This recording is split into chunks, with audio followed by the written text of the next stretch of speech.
திருச்சி மாவட்டம் மணப்பாறை அருகே உள்ள சிட்கோ வளாகத்தில் இளம்பெண் சடலமாக கிடந்தது குறித்து போலீசார் விசாரணை நடத்தி வருகின்றனர்.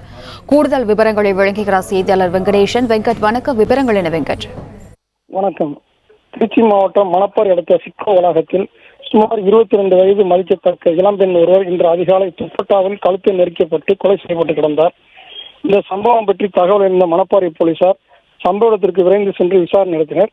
இதில் கொலை செய்யப்பட்டு கிடந்த இளம்பெண் மணப்பாறை அருகே உள்ள கழனி வாசல் பட்டியைச் சேர்ந்த சுகன்யா என்பதும் அவர் திருமணமாகி கணவருடன் கருத்து வேறுபாட்டால் பிரிந்து வாழ்ந்து வருவதும் தெரிய வந்தது. இதனையடுத்து சுகன்யாவின் உடலை கைப்பற்றிய மணப்பாறை போலீசார் பிரேத பரிசோதனைக்கு மணப்பாறை அரசு மருத்துவமனைக்கு அனுப்பி வைத்தனர். மேலும் அவரது செல்போனை கைப்பற்றி அவரிடம் பேசிய வாலிபர் ஒருவர் குறித்து தீவிர விசாரணை நடத்தி வருகின்றனர். எதற்காக சிட்கோ வளாகத்தில் சுகன்யாவின் உடல் வீசப்பட்டது என்றும் இறந்தவரின் உடலை கைப்பற்றி பிரேத பரிசோதனை நடந்து முடிந்த பின்னரே இதற்கான விவரங்கள் தெரிய வரும் என்பதும் தெரிய வருகிறது.